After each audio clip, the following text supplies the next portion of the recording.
Continuando, quanto mais feliz você tá, menos tempo você tem de blasfemar, de murmurar, de julgar, né? O outro, o porquê de ser assim, ou enfim, aí você passa a entender, e a querer entender mais sobre a vida, sobre Deus, e aproveitar mais a sua família, os seus amigos, né? Porque tem algumas pessoas que são nos dadas de presente por Deus. Nós temos o privilégio de conhecer, de conviver. E pode ter certeza que quando existem esses anjos em forma de pessoas que Deus coloca, porque tem pessoas que são realmente anjos, né? As quais nós podemos contar, mas nem sempre a gente consegue ter todo aquele sentimento, porque a vida não é, né? Não é igual um filme que parece tudo lindo, né? Que no fundo tem aquela música, né? Onde quando a pessoa faz assim, você vai lá e agradece ou se declara ou diz sobre a importância. Então, assim, nós temos sido muito mesquinhos, né? Na parte de ser bom, porque o mundo está impregnado de maldade, né? Eu vi um vídeo, eu acabei perdendo, que diz que sobre um aluno numa universidade, um professor ateu, que ele fala assim, se existisse Deus, por que há tanta miséria, tanta fome, né? E aí o aluno se levanta e fala que tem luz lá fora, professor, tem luz. E de noite também tem luz? Não, como que vai haver luz, né? O sol se põe. E aí ele fala, é assim que é Deus. Não é porque nós não vemos ele, não podemos tocar, ou ele não está ali sempre, em toda ocasião, que ele não existe, né? Ele colocou o professor a refletir, claro, entre outras tantas coisas que ele falou, né? E eu achei muito bonito isso, porque é verdade. Às vezes o céu tá nublado, né? Quem tem que colorir o dia somos nós. E essa parte da religiosidade, né? Desse contexto diferente, que é realmente algo que vem desde antes de Jesus, que se liga a costumes, cada um vivencia e acredita, né, conforme foi ensinado, conforme foi repassado, né, conforme a cultura, enfim. Mas é algo que está ligado à fé, ao acreditar, ao templo de cada um, porque nós somos, nosso corpo físico, matéria, é o templo do nosso espírito, né? Por isso que diz que temos que zelar e cuidar, né, dele, cuidar bem dele.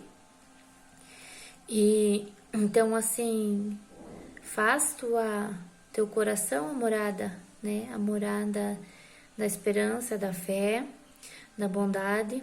Creia que vale a pena ser alguém bom, porque tudo que a gente faz volta, né? Isso eu também, Deus já me mostrou, já me provou isso, que quando você faz bem para alguém, né?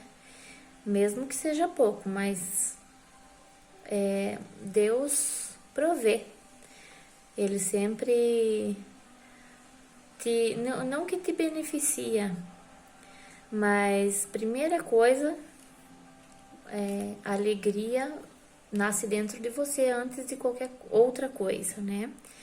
Como diz aquele que acende uma vela é o primeiro a ser iluminado por ela. Então, assim, faça sempre o teu melhor, né? Acredite ainda que que existem pessoas boas, ou que não é porque o mundo está se esfriando de amor que você não deve fazer o bem, né? Já tem tanta maldade, então assim, fazendo o bem, você só tem a ganhar, né? Nós só temos a ganhar. E Deus sempre vai estar olhando, mesmo que às vezes a gente ache que Ele está tardando, né? Existe um tempo quando nós estamos preparados. E eu, depois de algumas situações na minha vida, sempre conversei com Deus, de forma que eu pedi para que Ele realmente me mandasse quando fosse a hora, quando eu estivesse preparada, né, para aquilo, para aquela situação, de como eu agiria com aquilo, porque às vezes nós conquistamos algo, conseguimos algo e já nos sobe aquele bichinho da soberba, de achar que eu sou melhor que o outro, né? Eu consegui, o outro, né? Qualquer coisa na vida, assim, quando se trata principalmente de questão financeira, e é o que está movendo o mundo e o que divide fronteiras, né? É a questão ele tem, eu não tenho, ou eu tenho, ele não tem. Como eu disse antes, isso é errado, porque esse não é o princípio da vida. O dinheiro facilita muita coisa, mas há outros valores que o dinheiro não compra, que quem tem é mais feliz do que pessoas milionárias, né? Você ter realmente uma família onde você se sinta acolhido, apoiado, saiba que você tem com quem contar, mesmo se você descer lá no final do poço, aquilo não há dinheiro que compre, né? Vamos ser ricos daquilo que o dinheiro não compra. A gente tem que começar a olhar mais isso, porque com os acontecimentos de ultimamente, com o que tem acontecido no mundo, né? Muito se diz que o fim está próximo, né? Porque com essa pandemia, inclusive, muitas coisas encontramos na Bíblia sobre os casamentos, né? Que não haverá pessoas, sobre se trancar em quartos e ficar ali até a doença passar. Então é bíblico, né?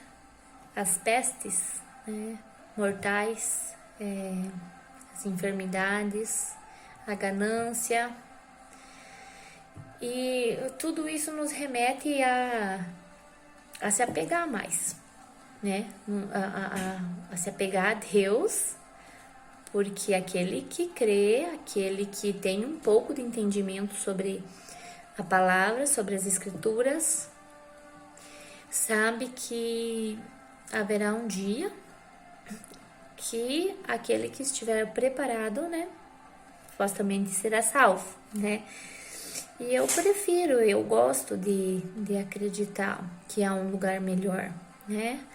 Onde nós vamos ter oportunidade de encontrar com aqueles entes queridos que já foram, que, né, partiram antes de nós.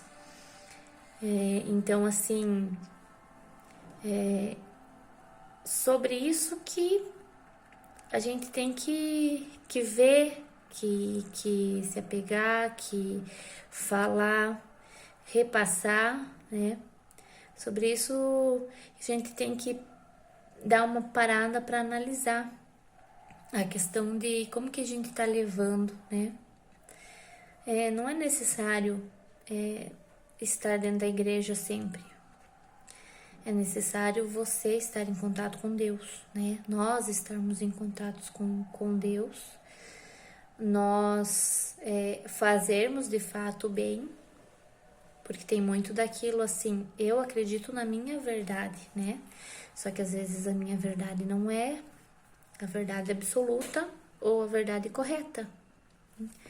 Então, fazer o bem sem olhar a quem, se dedicar à nossa família, aos nossos amigos, né? Não perder a fé nos nossos sonhos, crer que há uma divindade lá em cima que olha e que zela, né? Que nos ajuda sempre quando temos qualquer forma de dificuldade na vida, se nos apegarmos a Ele, se através da oração Ele nos ouve, e pode ter certeza que Ele nos ouve, porque bíblico é também de que antes de nós falar qualquer coisa, Ele já leu até nosso pensamento, né? Então, a vida é linda, a vida é preciosa, né? Nós temos o privilégio de estar aqui. Vamos agradecer a Deus pela saúde, pela nossa família, pela divindade de poder conhecer pessoas, de viver de forma agradável e de ainda estar num tempo de que pode se mudar com atitudes as coisas, né? A gente ouve muito do dizer de que antigamente era assim, assim, assado, né? Antigamente, olha, as crianças brincavam, não tinham, né, tanta tablet, tanto celular, mas é parte da revolução, né? Hoje nós precisamos da tecnologia para muitas coisas e a gente consegue estar perto das pessoas que a gente ama de longe, só que a gente abusa muito, né?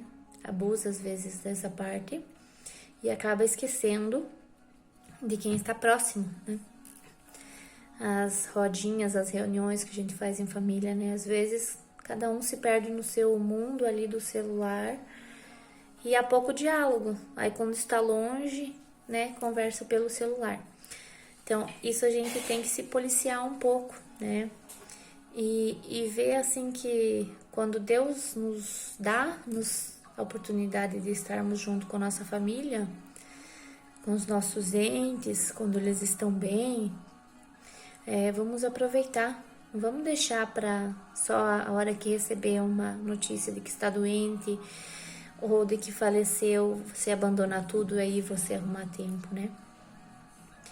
Então é um pouco disso. O meu trabalho, né?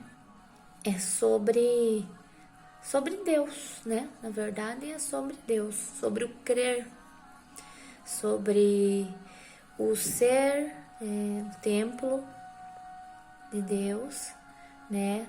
Deixar que Deus faça morada em você.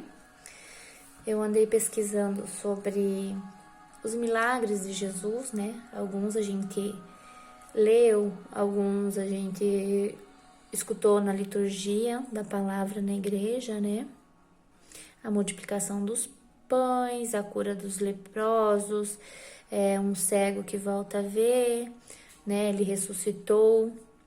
A ressuscitação, na verdade, a ressurreição, acredito eu que tem de duas pessoas.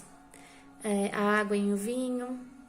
Então, ao todo, se eu não me engano, são 30 milagres citados na Bíblia, que citam, né, de Jesus. Pesquisei também e vou falar sobre as orações, né, que nós devemos saber. Tem umas que são bastante conhecidas, inclusive o Pai Nosso é uma oração universal, né, de todas as religiões. A quantidade de livros, né, coisa assim simples que às vezes a gente acaba esquecendo, né, porque não é uma coisa que está sempre conosco. São 72 livros, deixa eu ver aqui. Mas existe isso na Bíblia, no cânon católico, né? Porque existem a Bíblia evangélica, que é diferente, que foram retirados 7 dos livros. Então, 7 livros que tem na Bíblia católica, né, que é a maior religião do mundo, não tem nos evangélicos. E eu pesquisei sobre o tal dos livros apócrifos. Não sei se vocês já ouviram falar. São livros que não foram escritos, né, na Bíblia. Eles foram tirados por ser considerados impróprios, né? Aí tem um site onde eu andei pesquisando que fala principalmente sobre por que eles omitiram a juventude de Jesus até os 33 anos, né? Para quem leu partes da Bíblia ou quem conhece assim, sabe que essa é uma parte que não é relatada, né? E teve suposto murmúrio que Jesus teria tido um caso com Madalena, né? Aí eu procurei lá no site e diz que o material está indisponível. Então, isso até eu achei meio assim, né? Por que estaria indisponível aquele material? Na verdade, eles foram retirados, né? O conteúdo foi retirado, que teria um escritor, acredito que não seja Don Brown, ou Dan Brown, o nome do escritor, que ele fala o tal do Código da Vinci, né? Que é um livro que ele escreveu e depois foi lançado lá na internet, né? Sobre várias coisas dessa interface, desse meio da idade da juventude de Jesus até os 33 anos, que daí acontecem, né? Bastante das suas escritas estão nessa idade, onde ocorre a morte, a ressurreição. Então, aqui eu vi que existem mais livros desses que foram excluídos, os tal dos apócrifos, que não foram citados na Bíblia, do que os que foram. Seriam 132 livros não citados. 66 os que foram citados, sendo 39 livros do Antigo Testamento e 27 do Novo Testamento. E daí outros 7 livros, esses não tem no evangélico, que foram considerados apócrifos, que não estão inseridas na Bíblia dos evangélicos, mas que estão na Bíblia dos católicos, totalizando 73 livros. Então tem uma diferença de livros e alguns livros são considerados, né, impróprios. E aí o que aconteceu? Depois que tem 4 livros principais que são considerados os mais importantes, né? E aí depois que morreram esses escritores, que foram os sacerdotes, né, os seguidores de Jesus, discípulos de Jesus,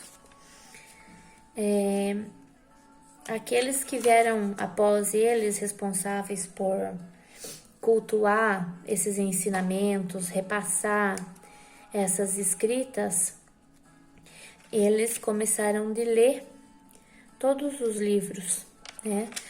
Porque tem livros que foram escritos por outras pessoas daquele tempo que ia em contra o que diz ser, né? O que diz ser o certo na maioria das partes bíblicas e fizeram por conta própria, segundo o que eles viam. E esses 4 livros que eram dos discípulos, né, de Jesus, eles foram escritos justamente com as palavras de Jesus e com a permissão de Jesus. Então Jesus supostamente teve acesso a todas as falas, a todos os diálogos, a todas as escritas antes de ser repassado, né? Essas escrituras, na verdade. E então aqui até diz, foram selecionados somente aqueles que vieram dos apóstolos ou de discípulos, a eles ligado diretamente, que se chamavam escrituras inspiradas. Outras que foram consideradas apócrifos também, e que foram úteis e edificantes, embora não inspirada, embora não sendo assim dos apóstolos, nem de discípulos, nem de ninguém ligado a Jesus, foram postos que seriam esses 7 livros. Então tem muita coisa interessante que a gente devia conhecer mais, né? Sobre a igreja, sobre Jesus, sobre o porquê da catequese, as orações. Olha, aqui encontrei os 35 milagres de Jesus, né? O primeiro foi a transformação da água em vinho, que acredito que a maioria saiba. Aí ele curou um filho de um oficial do rei, a cura de um paralítico, a primeira pesca maravilhosa, que nós todos sabemos também, libertação do endemoniado de Cafarnaum, cura da sogra de Pedro, a cura de um leproso, a cura do paralítico de Cafarnaum, cura da mão ressequida ou mirrada, cura do criado do centurião, ressurreição do filho da viúva de Naim, também já ouvimos na liturgia, cura de um endemoniado cego e mudo, Jesus acalma a tempestade, também é uma linda história, em Mateus 8, 23 e 27, cura do endemoniado de Gadareno, a mulher do fluxo de sangue. Esse até passa num filme, né? Que a mulher toca ele no meio de uma multidão e ele pede quem me tocou, né? E os discípulos dele falam, mas mestre, todos estão te tocando. Não, quem me tocou? Alguém me tocou. Ele sentiu a fé dela, né? Através do toque na veste dele. E sentiu que ela precisava, né? Eu acredito, né? É o que transpassa para nós no filme. Então é uma coisa muito bonita. Um sentimento muito bonito. Ele era poderoso, ele é poderoso, ele é imenso.